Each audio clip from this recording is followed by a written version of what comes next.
you get your interpretation equipment. Portuguese is 3, French is 6, Espanol is 8, English is 2. I repeat, Portuguese is 3, French is 6, Spanish is 8, English is 2. Thank you. Good afternoon, everyone, and thank you for your time. Thank you for coming. And as you know, at the COP, of course, we can be delayed. And today is also the march. So before we start, before we say anything, we are in Indigenous Peoples land. And in the Indigenous Peoples land, we have to respect the culture.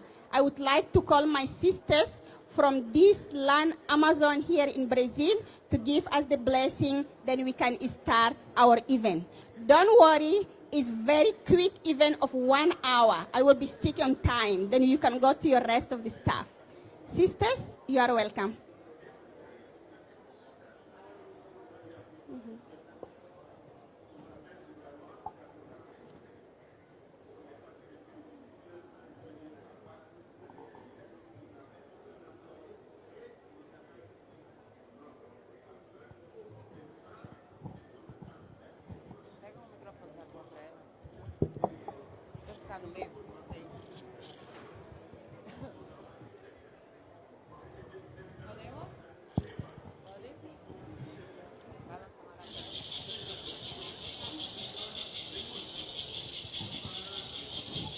Urubá se traduz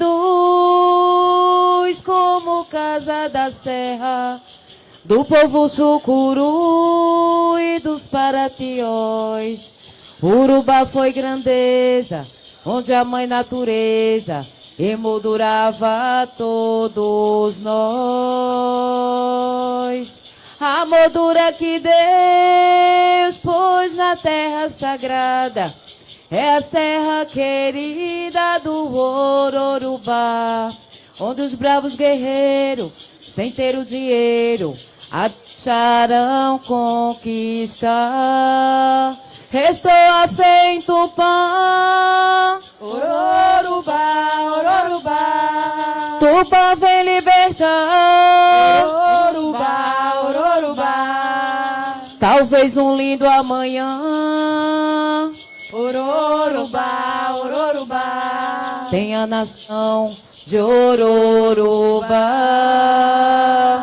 Curumim ficou grande e se fez um guerreiro, onde as cercas nem mesmo deixaram caçar. Curumim hoje é triste por tudo que existe, onde era o seu lugar. Restou a fé em Tupã, Ororubá, Ororubá, Tupã vem libertar. Ororubá, Ororubá, Talvez um lindo amanhã, Ororubá, Ororubá, tem a nação de Ororubá. Restou a fé em Tupã, Ororubá, Ororubá, Tupã vem libertar. Ororubá, Ororubá, Talvez um lindo amanhã, tem a nação de Ororubá. Curumim ficou grande e se fez um guerreiro, onde as cercas nem mesmo deixaram caçar. Pois os brancos senhores encheram de dores sua pátria Ororubá. Restou a fé em Tupã, Ororubá, Ororubá, Tupã vem libertar. Ororubá, Ororubá, Talvez um lindo amanhã, tem a nação de Ororubá.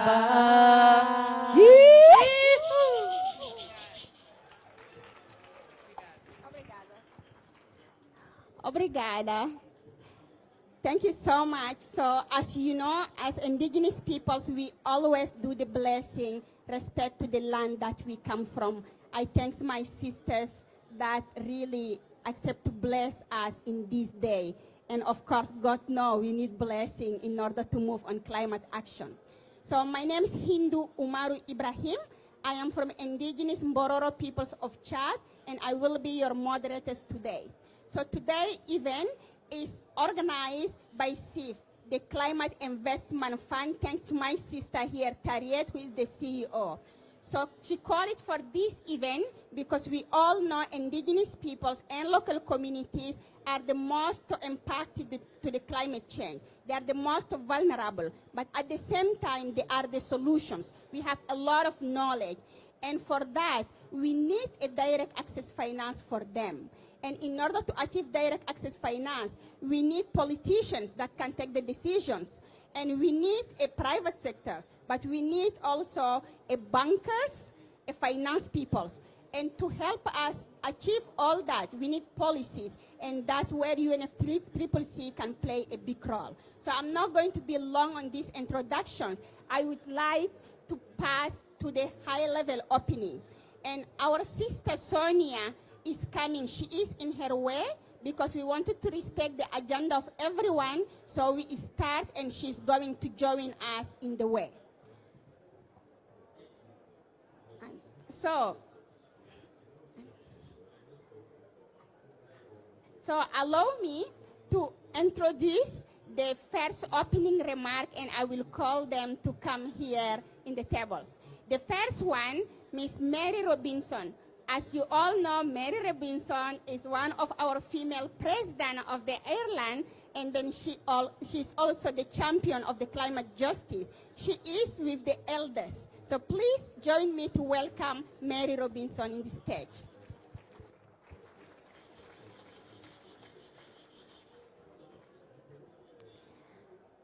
Welcome, Mary. So our second is my sister here, Tariet. All of you know her because you come to the event that she organized. So Tariet is the CEO of the Climate Investment Fund. So she is one of the younger CEO that is leading a big financial institutions. And she's my African sister, of course. Welcome, Tariet. So please welcome also Kevin. So Kevin Kariuku, who is the Vice President of the Power, Energy, Climate, and Green Growth of African Development Bank. God knows also how much we need the energy in Africa, but around the world. Please join me to welcome Kevin in the stage.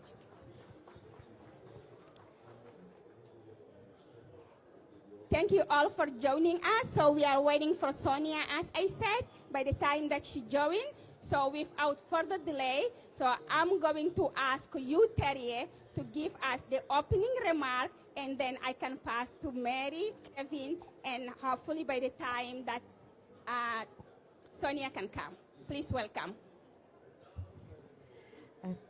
Thank you so much, and my dear sister Hindu, for putting this powerful conversation together. And thank you to the Honorable Mary Robinson for championing this important voices and contributors, and for even championing CIF's Stakeholder Advisory Network on Climate Finance since its launch in 2016, and for your unwavering support for climate justice. It's wonderful to see so many CIF partners in the room today. I'd like to take a step back and speak from a personal experience. You know, my father's people are the Izon people of the Niger Delta wetlands in Nigeria. It's very similar to here. An age ago, we were one connected ecosystem. I walk around here, and it's very similar to my childhood. As when I close my eyes, it reminds me of that. And over the last decade, we in the Niger Delta have been on the front lines of climate change. The storms are getting more intense. And 2 years ago, one of the most intense storms was experienced. when we spoke to our families in the villages, they said to us that normally the water comes from the riverbanks, but this time the water also came from the forest. This had never happened before. All the waters rose, and the villages found themselves with rivers instead of roads. The image that remains in my mind, my family continues to support the church there. As we checked on them on the damage and the images that they sent to us over WhatsApp, they remained in my mind, which was that of a congregation who still went to church by canoe. And they were in the church in their canoes as pews. It's a simple adaptation, but showing the power of incredible resilience. These communities, in spite of the trauma, are able to look after one another, and they should inspire us all.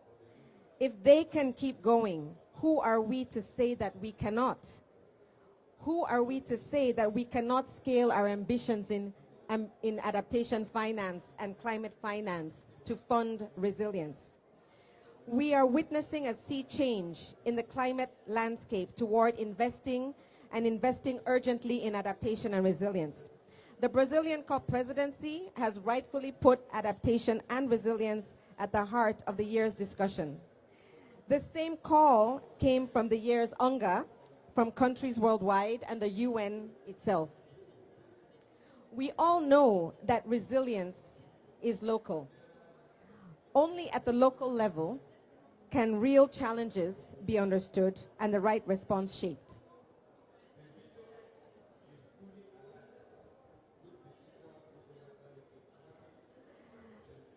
Thank you. To acknowledge the presence of Her Excellency Minister Guayayara, it's an honor to have you with us.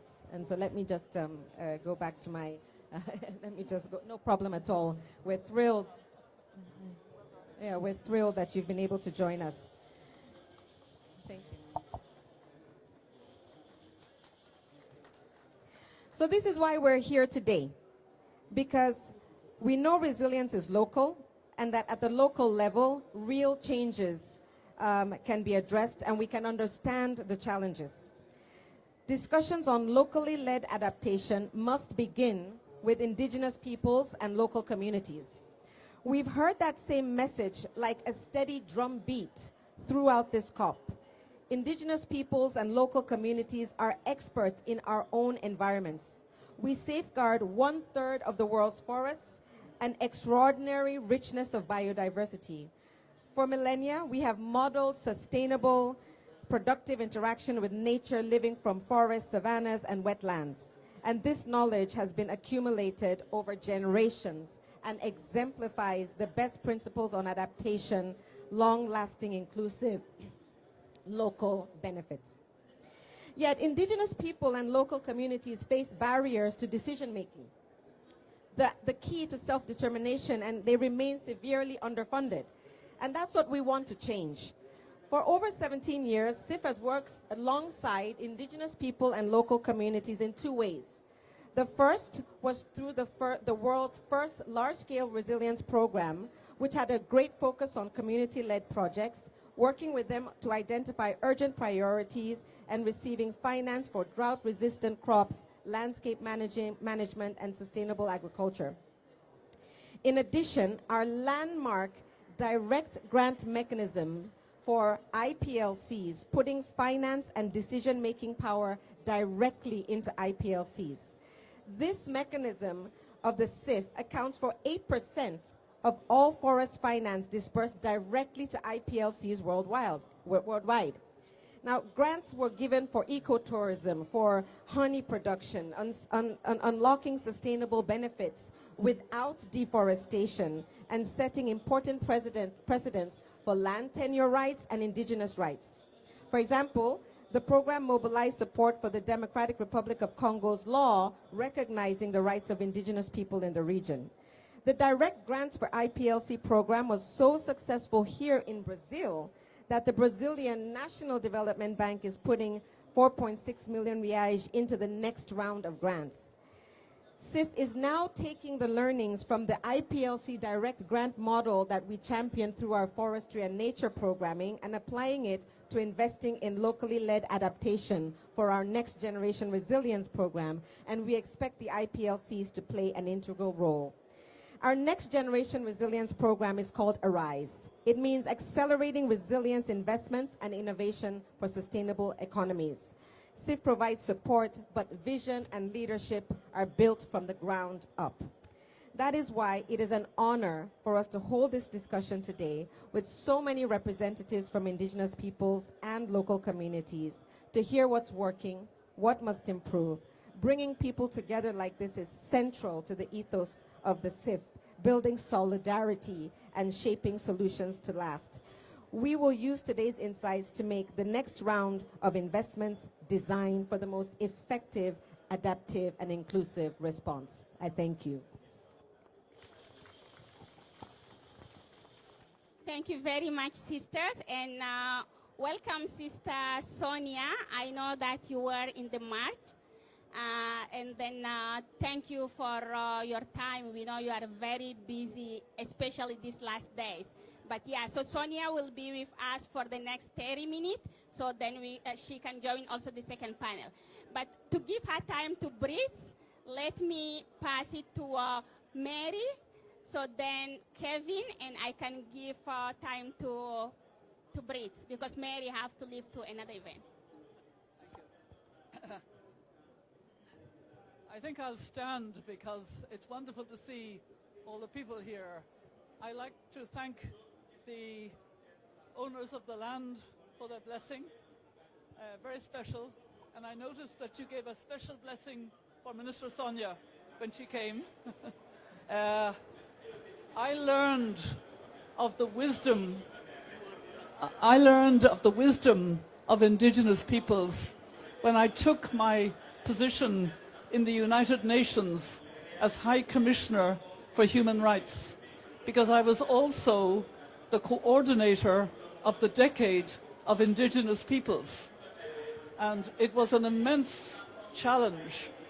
And I learned so much. And then I learned from Hindu Omara Ibrahim, when she was the chair of the Indigenous Peoples Forum at COPs, which I had begun to go to. And I learned about the impact of climate shocks through my work in human rights in African countries.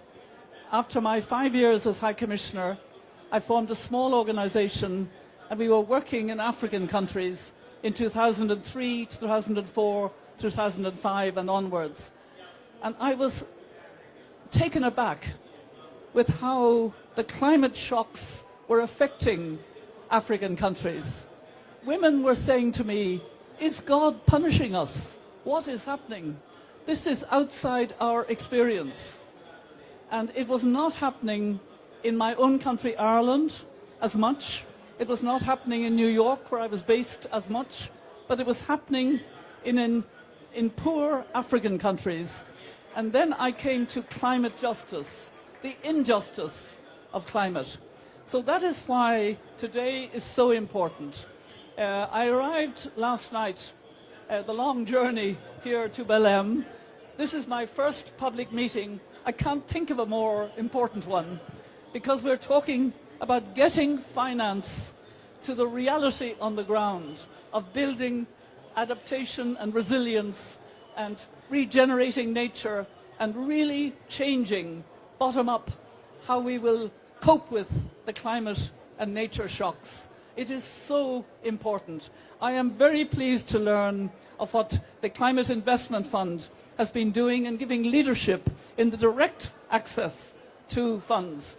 I'm very pleased that the TFFF will have 20% for Indigenous, and that it will be direct access, and that they will learn from the experience. And this is really important, but it's not enough.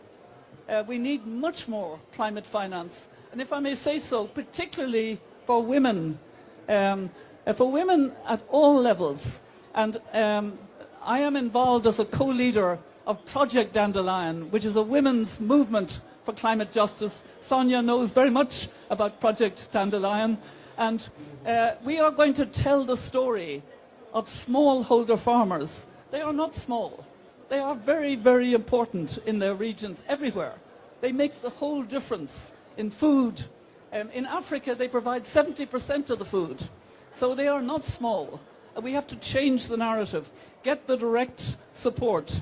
So I'll stop there because I know there are other speakers, but you can tell I'm so pleased to be here at this particular meeting on this particular issue, and I will bring the lessons as much as I can as an elder in whatever way I can to increase adaptation funding, to increase funding generally, climate finance, and to learn and build on the wisdom of indigenous peoples. So, obrigada, obrigada.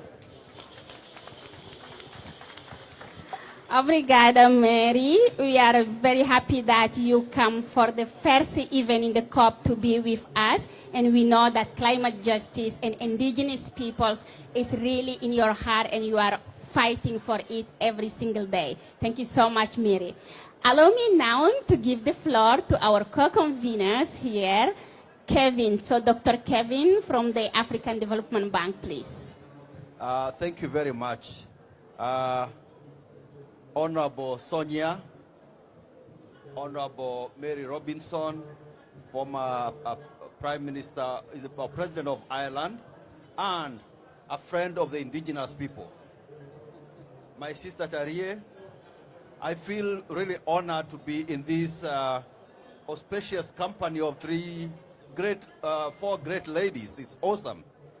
And so distinguished guests, colleagues, ladies and gentlemen, I am pleased to welcome you to the African Pavilion. I should actually have been the one to speak first to welcome you to this pavilion for today's event, and thank you very much for the time that you've taken to join us. We all know that climate change is impacting most heavily those who are least equipped to cope with it. It is one of the greater injustices of modern world. Adapting to climate change is therefore a priority for Africa, which bears the brunt of the impacts of climate change, despite contributing the least, a mere 4% of cumulative greenhouse gas emissions. But Africa needs the resources to adapt. But perversely, despite bearing the brunt of the climate impacts and already losing up to 9% of GDP in the process, Africa attracts a measly 3% of global climate finance, meaning that those who need it most, including indigenous people and vulnerable people, as well as local communities, are almost starved of adaptation financing. It is therefore imperative that we try and find means and ways of bridging this adaptation gap, financing gap, urgently.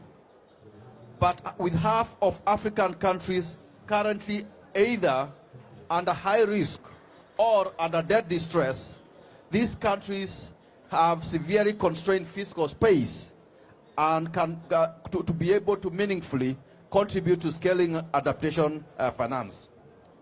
And this is why the African Development Bank continues to seek ways for increasing adaptation finance in line with our commitment to increase Africa's proportion of global climate finance from the current 3% to 10% under our climate change and green growth framework for the year 2021 to 2030. And in this regard, allow me to articulate some of these efforts that we are making. First of all, we allocate the bank's investment, which has generated about $12 billion of adaptation finance in the last 5 years. We also have the Adaptation Acceleration Program, an initiative with a joint initiative with the Global Center on Adaptation that seeks to double this adaptation finance by the end of this year. And then thirdly, we have the climate action window, whose $322 million for adaptation sub-window resources averaging about, will leverage about $170 billion in adaptation finance, in addition to $1.6 billion in development co-financing. And then, of course, we mobilize resources from vertical climate and environmental funds. In this regard, we are very grateful to CIF's contribution of $112 million to, under the pilot program on climate resilience. Thank you very much, Terry. But concessional public finance alone will not close the adaptation financing gap. We must therefore design instruments that can facilitate mobilization of adaptation finance through the private sector.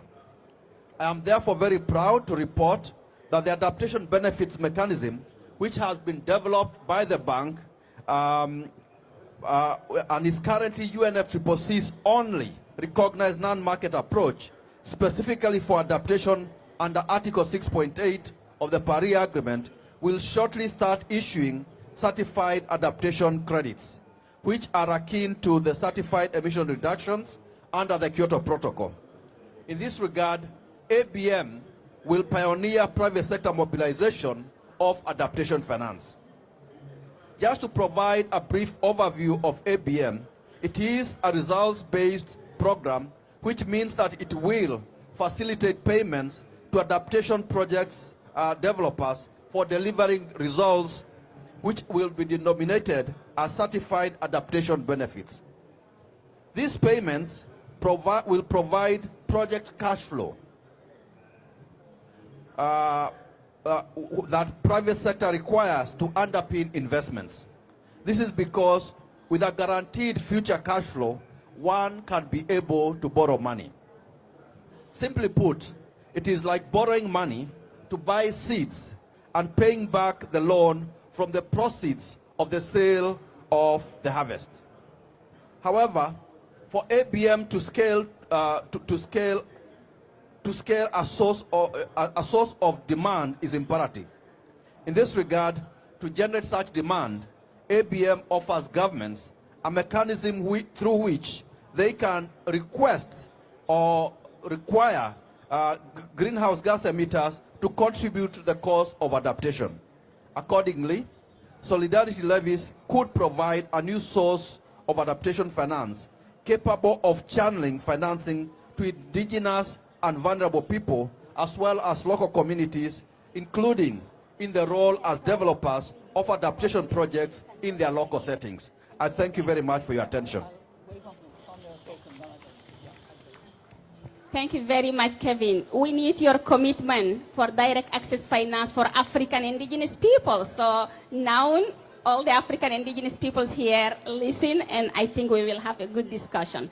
Now allow me to welcome my dear sister, the conveners of the COP actually, and who is really championing the indigenous peoples globally, but also here in Brazil. Sister Sonia, give your remark, and then I will be asking you to just sit for the second quick panel with the others.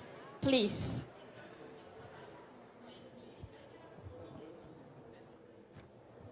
Olá, bom dia a todas, a todos. Peço que quem não falar português possam usar o fone de tradução ou no seu aplicativo do celular, né? É uma alegria muito grande para mim estar aqui neste pavilhão da África, né, que somos países solidários, que enfrentamos lutas muito semelhantes, portanto, é muito importante que fazemos toda essa luta de enfrentamento à crise climática também de forma conjunta, né? Quero saudar aqui esse dispositivo, né, vice-presidente Kevin,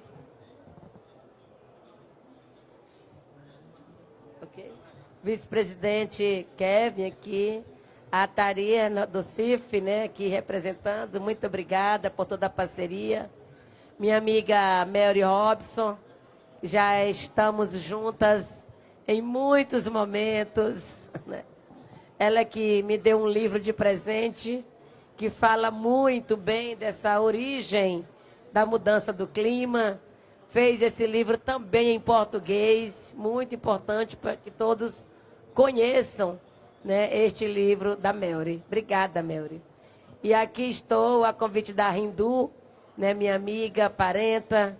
Juntas estamos aqui também construindo essa participação ampla dos povos indígenas nas conferências do clima. Muito obrigada, Hindu, né? E saudar todas vocês que estão aqui neste painel. Minhas parentas indígenas do Brasil, né, aqui presente, Juan Carlos, do Equador, né, e aqui representando a Aliança Global, junto com o José, da Bacia do Congo, né, representando a Aliança Global de Territórios Comunitários, a qual nós aqui, enquanto a PIB, fazemos parte e somos coordenação desta aliança, né? Bom, gente, né, é um prazer enorme estar aqui neste evento, tão cuidadosamente organizado pela minha parenta Hindu. E ainda também é muito bom ouvir aqui, chegar aqui após uma linda marcha dos movimentos sociais. Isto nos inspira e dá mais força para os debates aqui, né? Um lugar na rua onde se encontra todos os movimentos sociais do Brasil, da América Latina, de todo o mundo, ali lutando não só pelo enfrentamento à crise climática, mas também pela justiça climática, para que todos os povos duramente já impactados sejam incluídos nas decisões e consideradas já essas distintas realidades de necessária adaptação a muitos povos. E é com estas inspirações que eu venho aqui resumir um pouco das mensagens centrais que estamos trazendo para esta COP e buscando sair com resultados concretos. Acho que este evento permite, sim, avançar de forma concreta. Uma primeira mensagem que trazemos é a partir do Círculo dos Povos. Este espaço que foi criado por esta presidência, pela presidência da COP30, e que converge povos indígenas, comunidades tradicionais, afrodescendentes e produtores e produtoras da agricultura familiar, no qual eu tenho muita honra de presidir este círculo. Estamos com o nosso pavilhão na Zona Verde, um espaço de encontro, de debate e também de apresentação das nossas contribuições para enfrentar as emergências climáticas. Afinal de contas, somos nós os primeiros mais impactados, embora sejamos os maiores, né, guardiões e guardiões. Então, a partir do ciclo dos povos, né, é necessário garantir a maior participação da sociedade civil, em especial dos povos originários, das comunidades tradicionais, nos debates da COP. E o presidente Lula tem falado que nós estamos no rumo certo, mas ainda com um ritmo muito lento. É a pressão da sociedade civil trazendo esse sentido de urgência, que faz acelerar o ritmo, mas são os povos indígenas que podem apontar algum ajuste nessa direção, porque somos nós, com nossos modos de vida adaptados à natureza, que podemos apontar os rumos para a transição energética. Por isto,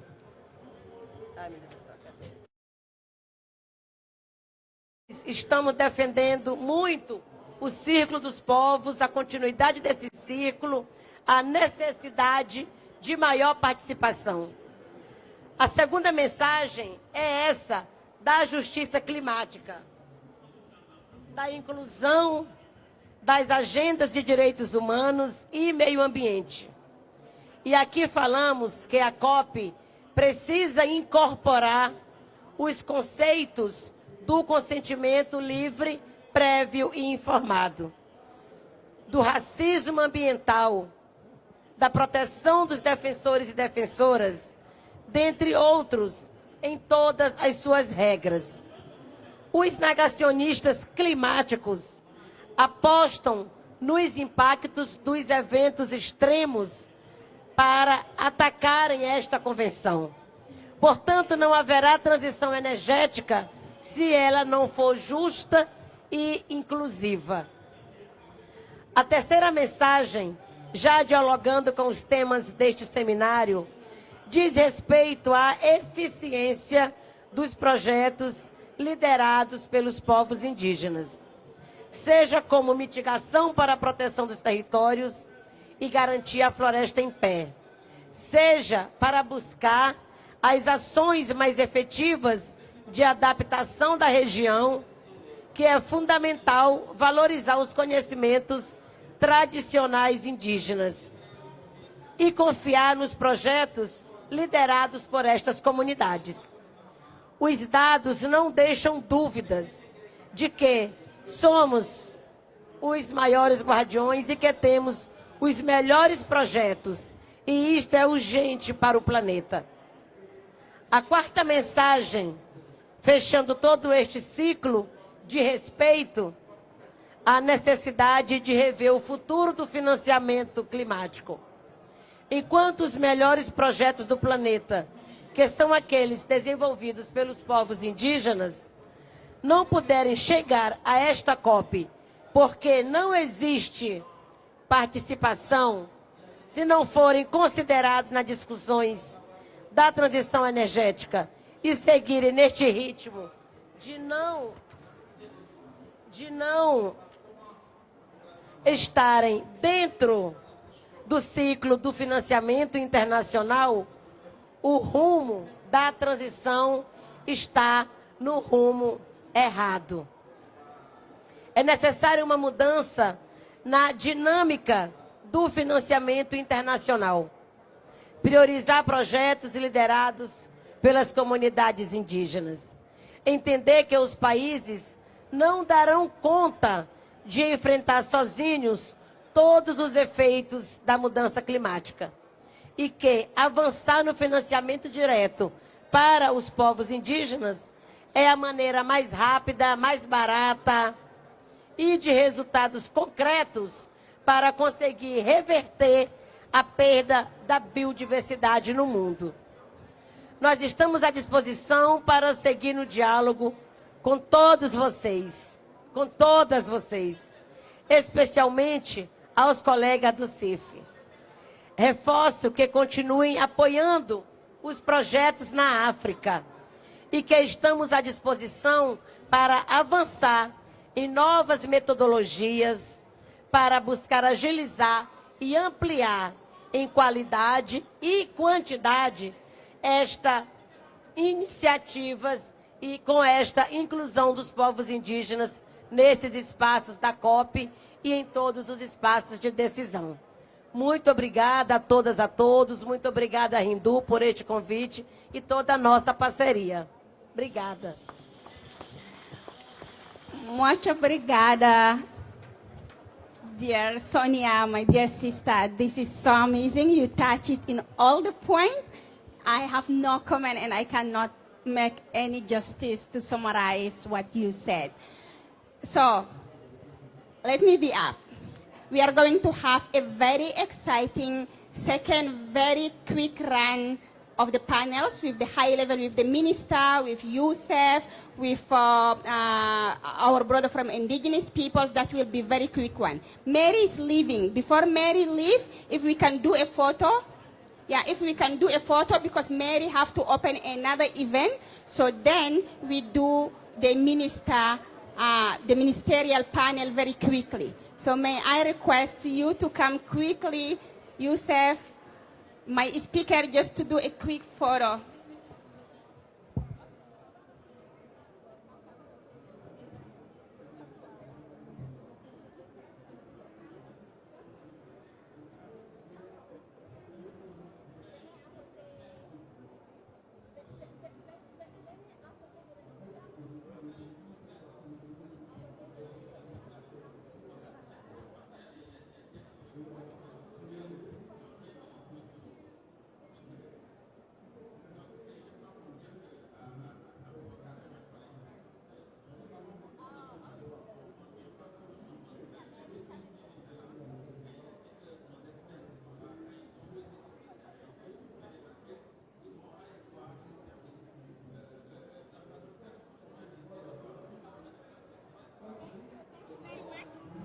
Thank you very much. So just to allow Mary leave. Mary, wait, Mary, this is for you. So Sonia, you can sit in your, Sonia, you can sit here. Yep, you can sit here so they cannot pass next to you. Tarie and the others, I just call you to be sitting here.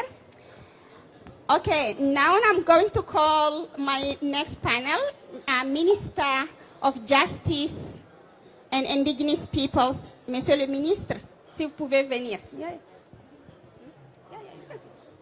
Monsieur le Ministre, vous voulez vous asseoir à côté de Sonia? Then allow me to call Youssef. You next to me. Then allow me to call my brother from Burkina Faso. Vous pouvez vous asseoir là. Then my brother Juan from the Indigenous Peoples. Yes, you be here. Because I'm going to stand up to make it very quickly. Ouais, voilà, moi je vais me mettre là. Lui, il va se mettre ici. All right. Brothers and sisters, friends, this is going to be an elevator shot.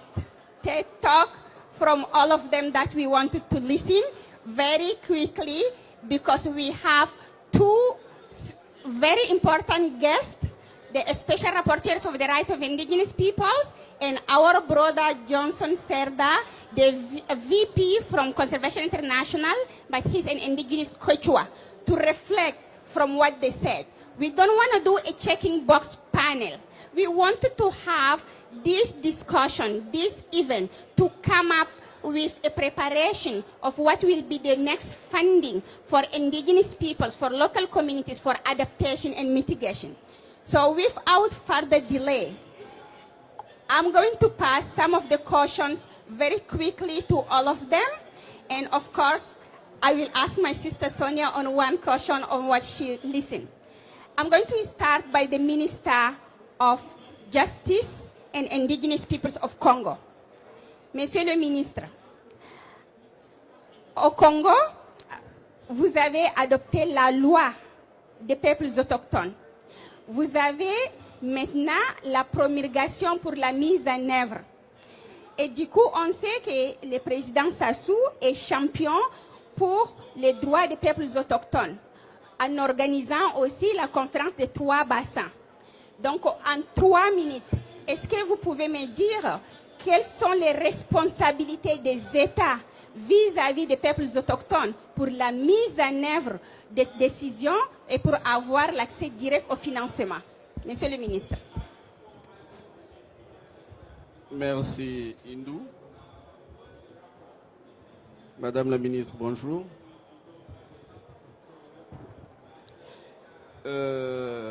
Vous avez posé une question précise et je pense qu'il est du devoir des États aujourd'hui de reconnaître qu'on ne peut pas aller à des grandes décisions au plan universel sans prendre en compte toutes les composantes de la société. La République du Congo a bien compris que les peuples autochtones font partie intégrante de la population congolaise. Et depuis 2011, au-delà de la ratification de tous les instruments juridiques internationaux pertinents en matière de promotion et de protection des peuples autochtones, la République du Congo s'est dotée d'une loi. Une loi qui porte protection des droits des populations autochtones. Cette loi est donc en vigueur depuis 2011. Et au-delà de cette loi, depuis 2019, la République du Congo a adopté un ensemble de décrets d'application de cette loi. Ces décrets d'application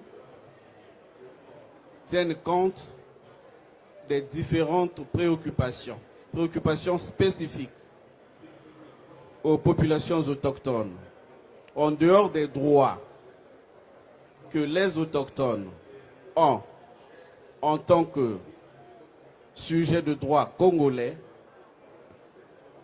le gouvernement de la République, donc, sous l'impulsion du président Denis Sassou Nguesso, a mis en œuvre une politique publique d'action positive en faveur des populations autochtones. Cette politique publique est ancrée dans des textes réglementaires qui portent par exemple mesures spéciales d'octroi des pièces d'état civil aux populations autochtones, mesures spéciales d'accès aux services sociaux de base, notamment par exemple la scolarisation pour tous les enfants autochtones, peu importe l'âge, et l'alphabétisation pour les populations autochtones. Mesures par exemple dans le domaine de la protection des sites sacrés et des sites rituels pour les populations autochtones. Parmi ces décrets, il y en a qui font obligation à l'État de consulter préalablement les populations autochtones avant la mise en œuvre des projets et programmes dans les lieux où ces peuples habitent. Est-ce qu'il y a des financements pour ça? Pour le moment, nous évoluons avec les financements de l'État, mais nous avons un pool important d'acteurs de la société civile qui travaillent avec des partenaires au développement, des partenaires financiers et techniques de l'État, comme on les appelle, qui bénéficient de divers financements et qui contribuent donc à la mise en œuvre de ces politiques. Voilà si... Merci beaucoup, Monsieur le ministre, pour cette réponse. Mais je vais continuer en français pour passer à Mamadou.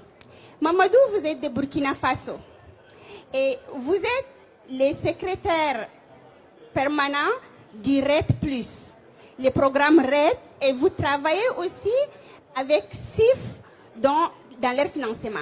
Comment vous travaillez pour assurer les financements vont aux peuples autochtones et aux communautés locales en direct? Et quels sont les défis que vous faites face, vu qu'on parle de financement et ils n'arrivent pas? Vous avez 3 minutes. D'accord, donc merci bien. Donc bonjour à tout le monde. En tout cas, c'est réellement un thème d'actualité, hein, notamment la résilience des peuples autochtones et des populations locales. Aujourd'hui, quand vous regardez au niveau de la COP, lors des échanges, des discussions actuellement, il y a la question de la prise en compte des peuples autochtones et des populations locales, notamment dans la NDC 3.0. Il y a également l'accès à la finance climatique, notamment la prise en compte de leurs droits et également la prise en compte de ces populations dans le mécanisme de partage des bénéfices. Donc, au niveau de la RED+, pour dire que ce sont des préoccupations de l'heure. Et pour moi, il y a déjà 15 ans, déjà depuis 2015, que le CIF, notamment à travers le programme d'investissement forestier, avait répondu à cette problématique. Comment assurer la résilience des peuples autochtones et des populations locales, notamment à travers l'accès au financement climatique. Et là, on a vu la création des DGM, qui était une réponse, un mécanisme pour permettre l'accès au financement de ces populations.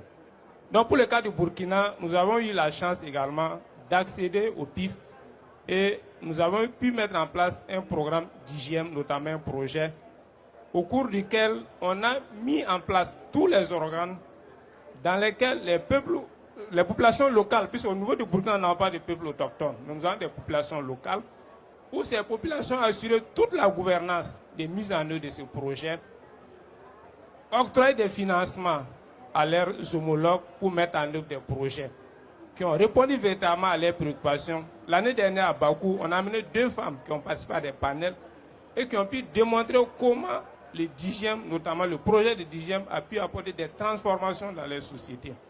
Donc c'est véritablement une expérience reçue de mon point de vue qui est en train d'être expérimentée toujours dans le cadre du NDC, un des programmes du PIF. L'appel ici qu'on peut donner, c'est notamment à travers le programme ARISE, pour que notamment cette espérance d'hygiène puisse être également multipliée pour qu'on puisse permettre à ces populations d'accéder à des financements encore plus importants. Et là, la Banque mondiale, à travers toute l'expérience reçue que nous avons fait au Burkina, on a eu un nouveau programme où de 4,5 millions dans le cadre d'hygiène, nous sommes à 20 millions aujourd'hui. Donc, cette expérience également... 20 millions pour les communautés ou bien 20 millions pour les États et les communautés accèdent? Non, pour les communautés. De 4,5 millions, on est passé à 20 millions dans le cadre du nouveau projet de la Banque mondiale. Donc, pour dire que c'est une expérience aujourd'hui, parce que si nous voulons la résilience, il faut apporter des réponses à ces populations. Et c'est ce que notre président aujourd'hui défend. Il faut que tous nos investissements atteignent les populations à la base si nous voulons réellement une résilience au changement climatique. Exactement. C'est ce qu'on veut. L'argent directement chez les communautés, pas des milliers, mais c'est des millions. Merci beaucoup, Mamadou, pour votre réponse.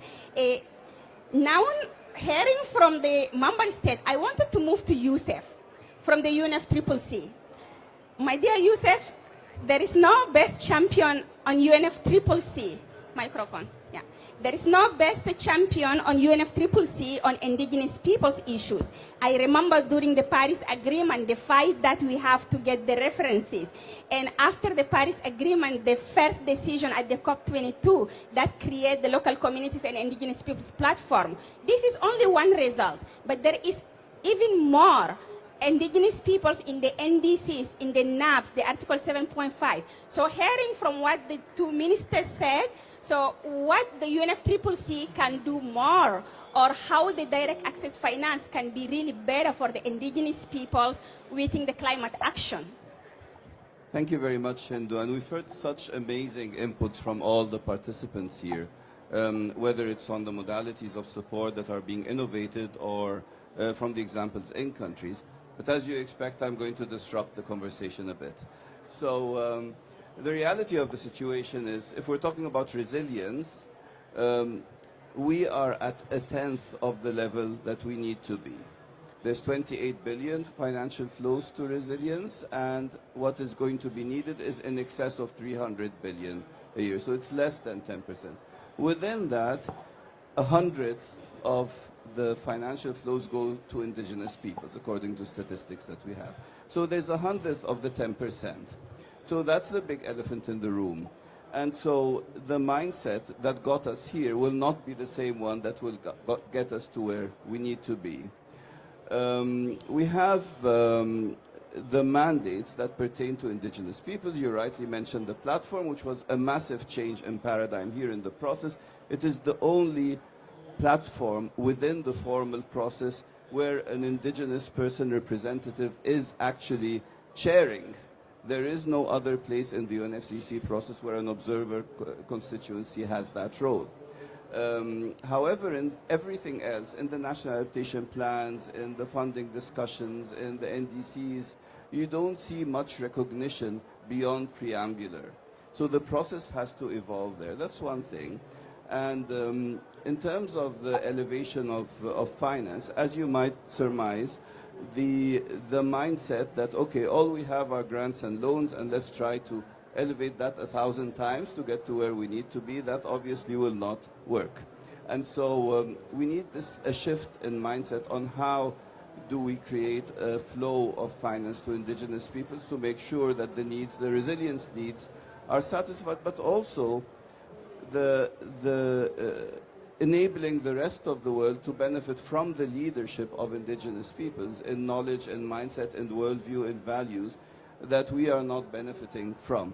And that requires more financial flows also to the indigenous peoples to enable them to share that wisdom with the rest of us so the process can modernize towards the mindset and worldviews of indigenous systems, which has resulted in the community being the safeguarder of 80% of the world's ecosystems, whereas the rest of us have gone down to 20%.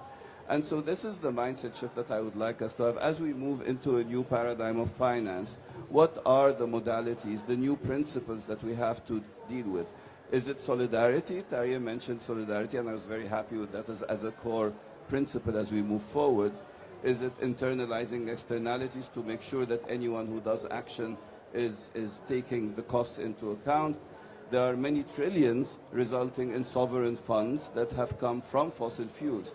Should that funding go towards the frontline communities and towards indigenous peoples in particular, who can lead us towards that new value system? And so that is where the UNFCCC should head from my perspective. As Einstein said, if we continue doing what we're doing and expecting a different result, then that is the definition of insanity.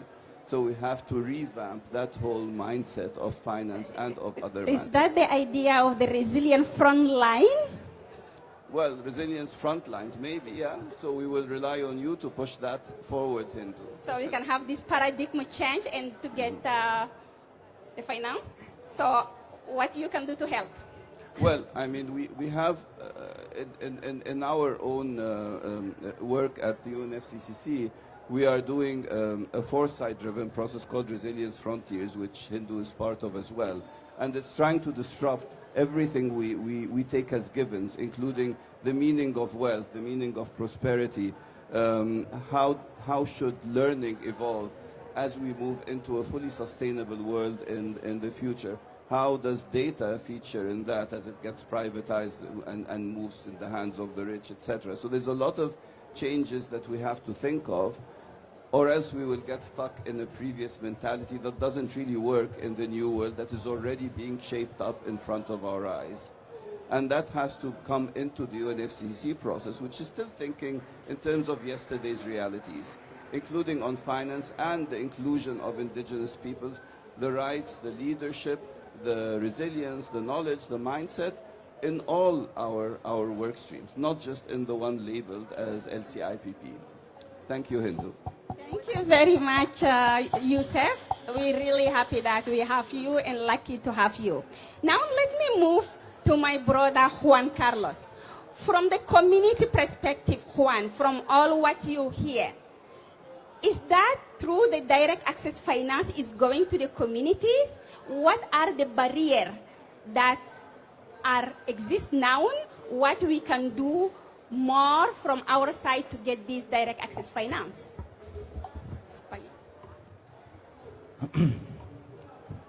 Muchas gracias, querida hermana hindú. Un placer, un verdadero placer estar aquí con el señor ministro, con el delegado del UNFCCC, la hermana ministra, compañeros, excelencias aquí y los que antecedieron la palabra. Creo que es muy importante entender que ya existieron estudios que casi menos y un poquito más del 1% de los flujos internacionales llegaban a territorio.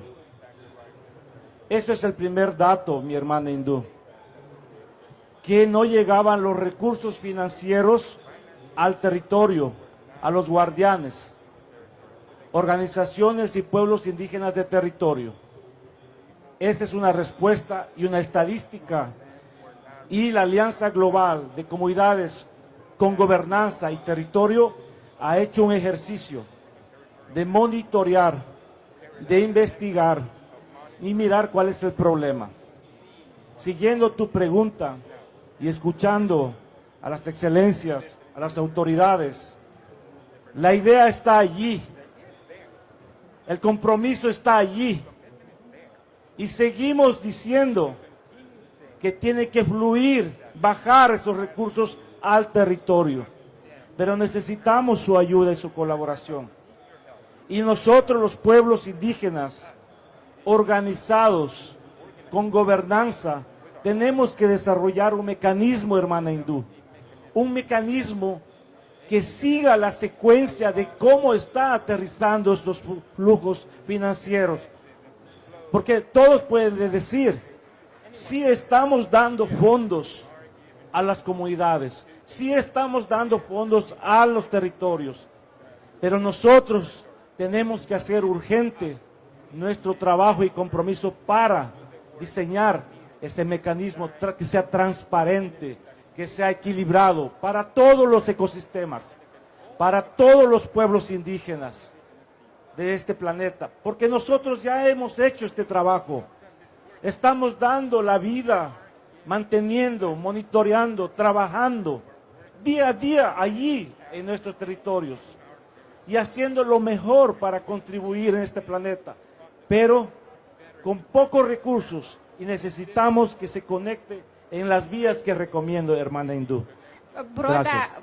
Brother Juan, just a quick follow-up on that. Many people say that as indigenous peoples, we do not have capacity to manage the fund. That's why they cannot give us the fund. But we do have many examples of the indigenous fund. May you take 30 seconds to tell the audience the examples of that, please? Es muy importante conectar que el movimiento de los bosques tropicales de la Alianza Global hizo la declaración de Brazzaville. Aquí está la recomendación, el espíritu de la declaración de Brazzaville, que dice: all commitments to peoples, all territories, planet and partnership and united path to COP30 and beyond.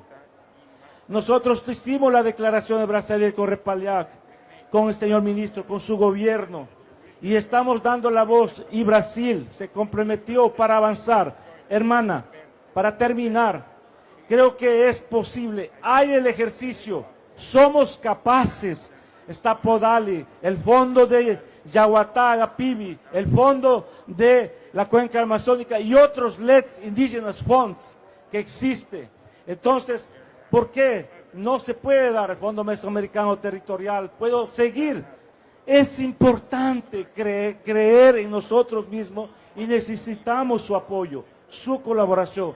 La declaración de Brazzaville dice que los pueblos estamos vivos, dice que los pueblos tenemos gobernanza y dice que los pueblos tenemos cómo hacer nuestros mecanismos financieros, hermana. Muchísimas gracias, hermana. That is true. So we have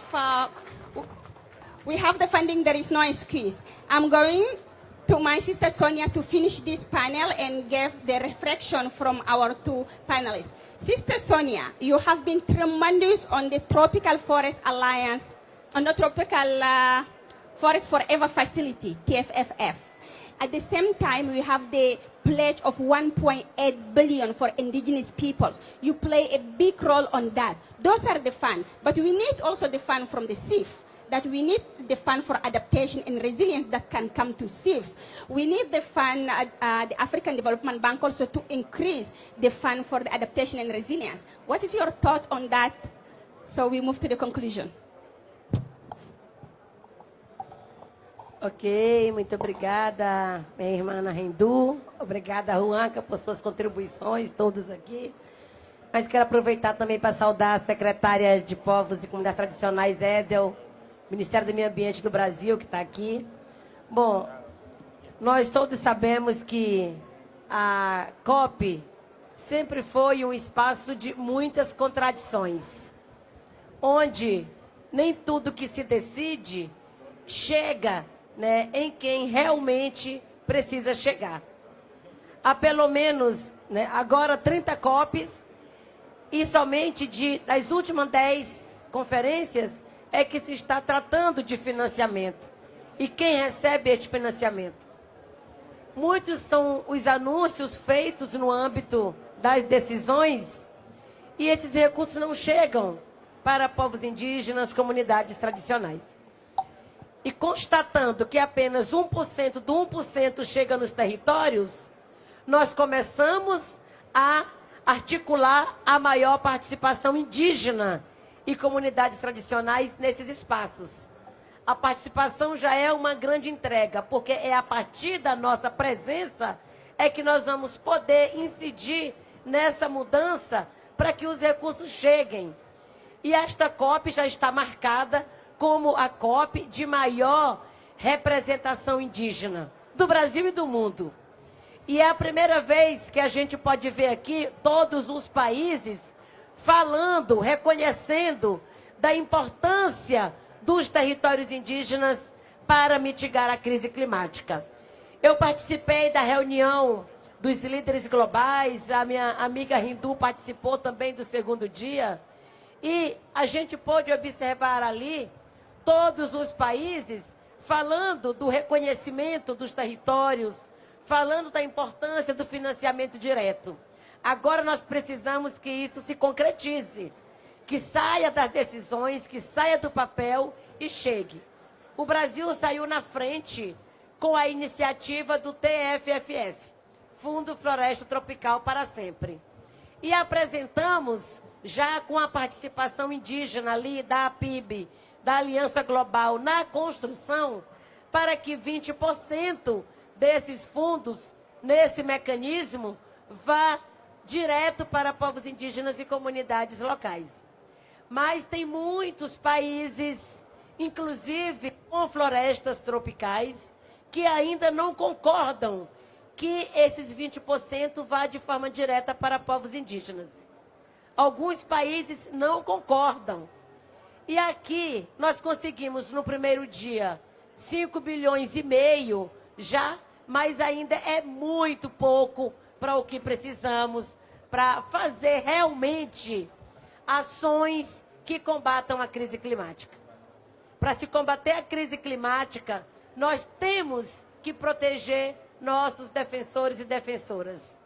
Para se combater a crise climática, nós temos que combater o racismo ambiental. Para combater a crise climática, nós temos que fazer ações com justiça climática, já pensando formas de adaptar aquelas que já estão impactados agora pela crise climática. Portanto, falar de financiamento aqui nesta COP não é de forma alguma a gente está fortalecendo o capitalismo. Não é.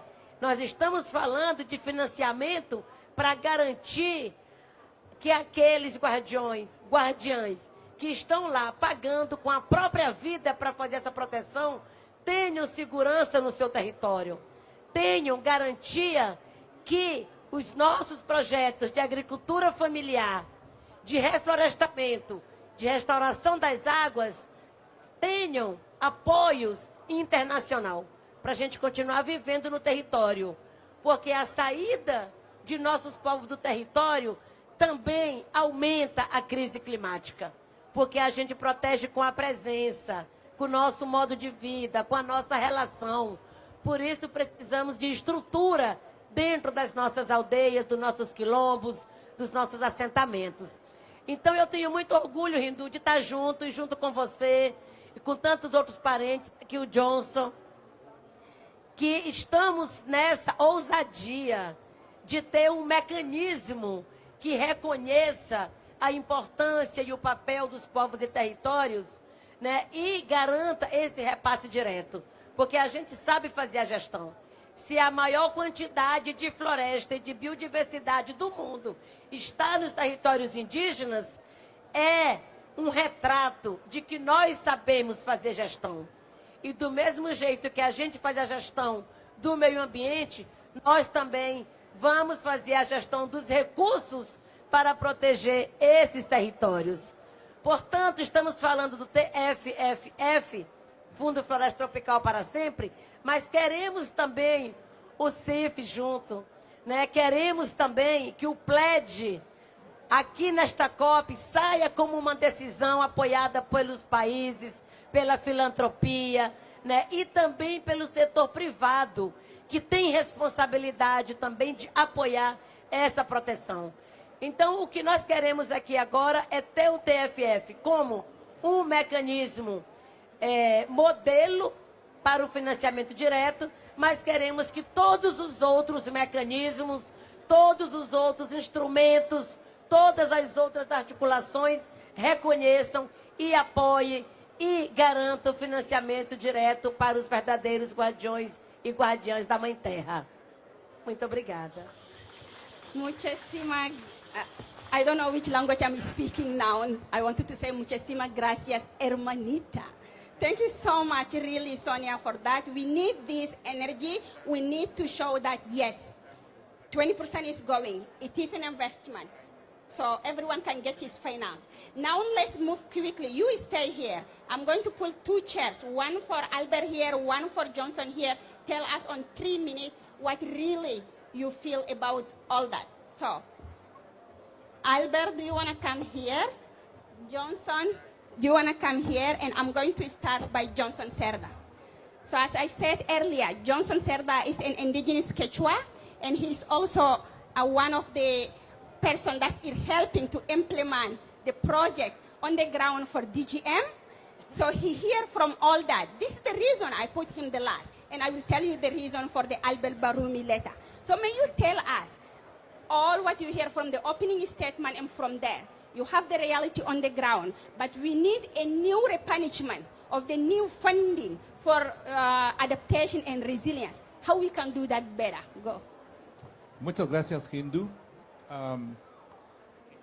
Quiero decir tres cosas respecto a lo que han planteado acá. En primer lugar, quiero señalar que cuando empezamos a participar los indígenas en el cambio climático, en las discusiones de cambio climático, en el año 2000 no había una sola palabra sobre pueblos indígenas. Nada. Y luego de aproximadamente 2006 años, 7 años, la primera vez que reconocen a los pueblos indígenas. Entonces, el tema indígena en las negociaciones empezó, digamos, en el 2007 con textos que ya se pudieron observar sobre pueblos indígenas. Y lo que yo veo ahora es que estamos hablando de el lenguaje sobre derechos de pueblos indígenas a partir del Acuerdo de París en varias líneas de negociación. Should I change to English? Okay, I'm going to change to English to facilitate. All right. So, Not just for Albert, but go ahead. okay. So I was saying that this is interesting for me just as a background. Indigenous people issues has been recognized now in the climate conversations. I see that. But also, based on the demand of indigenous peoples to have direct access some time ago, I recognize the CIF started with the conversation, the Climate Investment Fund, a conversation with indigenous peoples. I think it was by 2010 when they started having this conversation, and they created the first mechanism, to create the dedicated grant mechanism for indigenous peoples and local communities. It's a mechanism that led indigenous leaders to lead a funding in every country, and then decide by themselves what they're going to do with this funding at the country level. And the beautiful thing on this is decided by themselves, by the communities. And the lesson is that, in many countries we have seen that when indigenous peoples, they receive the money, they do things better and in shorter time. That doesn't mean that we don't need the governments. It's important to have the governments because we are talking about legislation, we are talking about the policy. It's important to work with them. It's important to work with the different mechanisms that they have funded in order to, replicate or scale up the practices that we are having. And then finally is that what I see now, we are in the moment that, as everybody said, we are having different funding mechanisms. And we are talking about 20%, we are talking about the special window for indigenous peoples. So if we have lesson learned already, why we don't replicate that and we improve the initiative that we had, like the dedicated grant mechanism for indigenous peoples and local communities, where we have learned a lot from the communities. We can improve that. I was wondering with my colleagues, indigenous colleagues, actually last year in the last COP, we have several journalists saying that how much money do you need because we are working in the, the global goal on finance. And they say, how much money do you need as indigenous peoples? We were like, well, it's a good question. It's a good question. And to find I know how much I need. You know how much you need? Okay, that's great. But 100 billion at least. Okay, 100 billion, that sounds good. But a colleague from Brazil told me once that, when we heard about $6 million for a project with, managed with indigenous people, said, wow, this is a dream. With $6 million, we can do, many things. But once they started implementing the project, they felt like we need more money. So that's the thing. We need money more than what we had with the DGM. And I'm happy that we are talking about resilience. I'm happy that we are talking funding, for adaptation. That's what we need. We need more money than we had so far. And they said, after that dream, we have one lesson learned. We know how to manage now. So we can replicate that. Thank you. Thank you very much, Johnson. Yeah, we need more money, we need billion. Now, our last speaker here is Dr. Albel Barumi. Dr. Albel Barumi is the special rapporteur on the right of indigenous peoples. He's from the country that we call continent, because he's from the DRC. So, from all what you hear, and as the special rapporteurs, you are there to defend our right, to really defend from the member state, from the big institution, from everyone. What will be the best lesson that can come out from all this discussion, and what we can use to really have the dream, as he said, to become a reality? Over to you, dear brother. And you can go in any language that you like.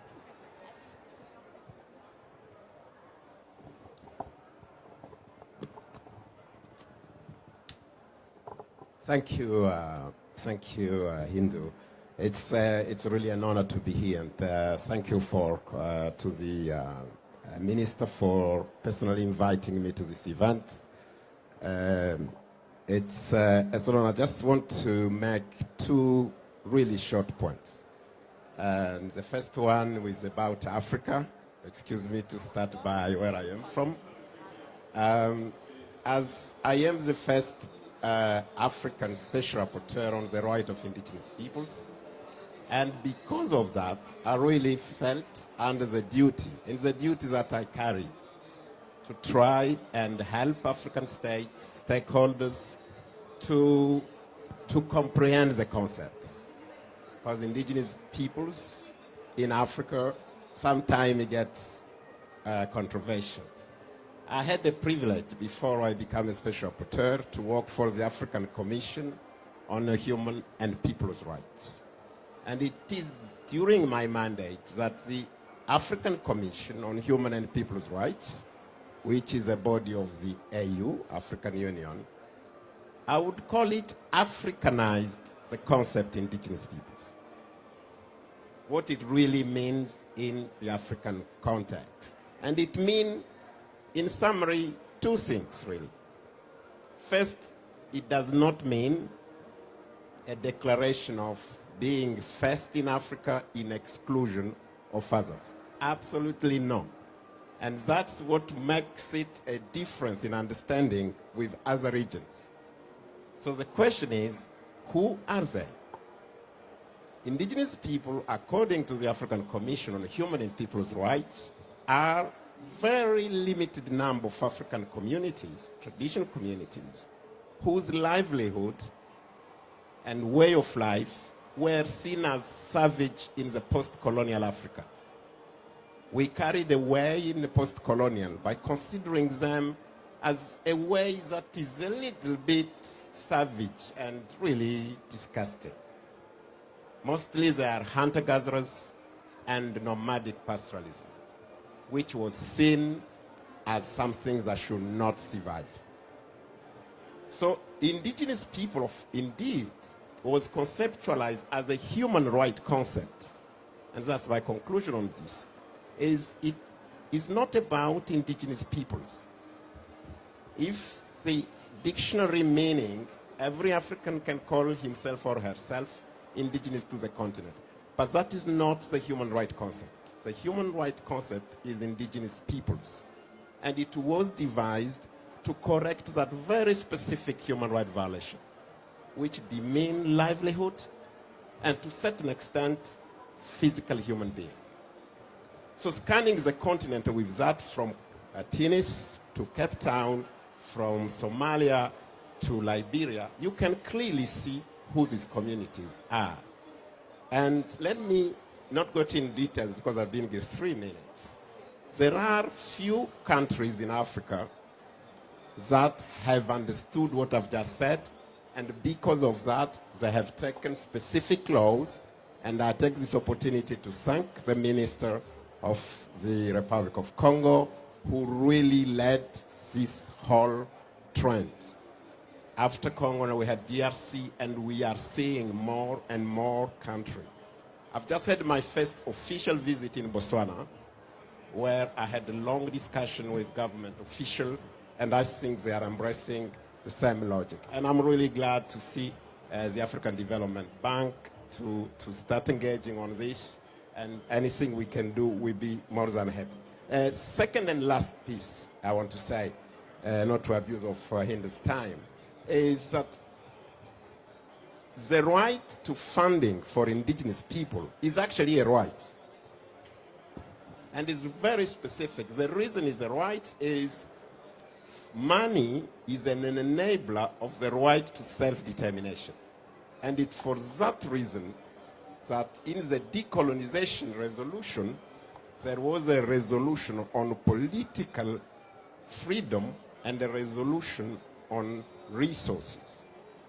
So the Declaration on the Right of Indigenous People should be read Article 3 in conjunction with Article 4, because Article 4 does indeed explicitly mention funding as a mean to achieve the right to self-determination. There are very, very few groups that enjoy that access to funding as a right. And that is really my response to Hindu's question, that unlike many other right holders under international law, the right to funding for indigenous people is a right because it's grounded as an enabler of the right to self-determination. I thank you, Madam, for giving me the floor. Thank you very much. So now you know we have our advocate, and he can help us. So we have a gift for you, the speakers. So you can go take it.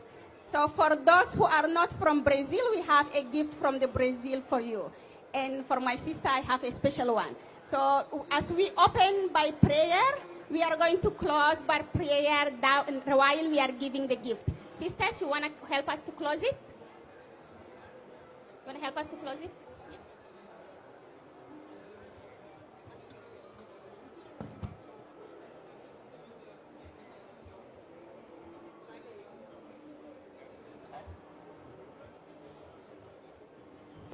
All right. So by the time that she takes the gift, I would like to thank the CIF team. I would like to thank the African Development Bank that really helped us to co-host. I would like to thank all the AFPAT team, those who are here or not here, people in Washington. Thank you so much for putting this event together. Thanks to interpreters, technicians. We really appreciate all of you.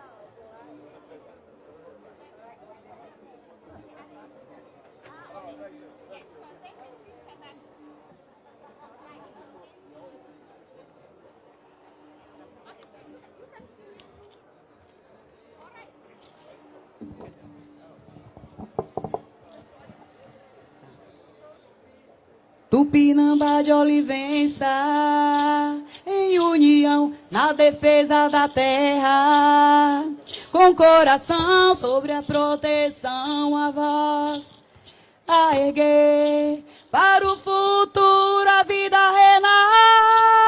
renascer. Assim eu vou, assim eu vou, guardiã da floresta eu sou.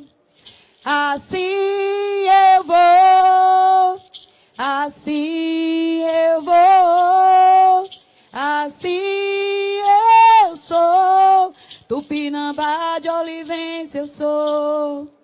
Assim eu vou. A palma. Assim eu vou, assim eu vou, guardiã da floresta eu sou. Assim eu vou, assim eu vou, assim assim eu sou. Tupinambá de Olivença eu sou. Viva a Mãe Natureza! Thank you so much. Have a very good day. See you in the next one. Okay, they want to have photo with you. Just go and do photo. Yeah, I can join.